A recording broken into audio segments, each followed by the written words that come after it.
আকাশ থেকে যুদ্ধ বিমান তাক করে রেখেছে বিমান বাহিনীর সেনারা। এদিকে সেনাবাহিনীরাও প্রস্তুত ভয়ঙ্কর সব সমরাস্ত্র নিয়ে। তাইওয়ান প্রণালী ঘিরে চীনের দ্বিতীয় দিনের সামরিক মহড়ায় এভাবেই তৎপরতা চালিয়ে যাচ্ছে দেশটির পিপলস লিবারেশন আর্মির পূর্বাঞ্চলীয় থিয়েটার কমান্ড। এদিকে প্রথম দিনে মহড়া শুরু করার পর তাইপেও নিজেদের নৌ, বিমান ও স্থল বাহিনীকে প্রস্তুত রেখেছে। তাইওয়ানের প্রতিরক্ষা মন্ত্রী জানান, এই মহড়ার মাধ্যমে অযৌক্তিক উস্কানি দিচ্ছে বেইজিং।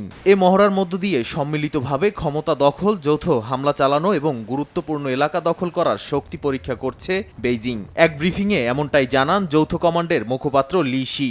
যদিও চীনের স্থানীয় সংবাদপত্র পিপলস ডেইলি শুক্রবার এক প্রতিবেদনে জানায়, চীনের মানুষ নিজেদের ভূখণ্ডের মধ্যে এমন যুদ্ধ কিংবা অশান্তি চায় না। এরই মধ্যে তাইওয়ানের প্রেসিডেন্ট লাইচিংতে কয়েকবার আলোচনার মাধ্যমে সমাধানের প্রস্তাব দিলেও তা নাকচ করে দেয় বেইজিং, কারণ তারা তাইওয়ানকে নিজেদের অবিচ্ছিন্ন দ্বীপ মনে করে। তাই কোনো রকম আলোচনা ছাড়াই জোরপূর্বক ভূখণ্ডটি নিজেদের দখলে আনতে চায়।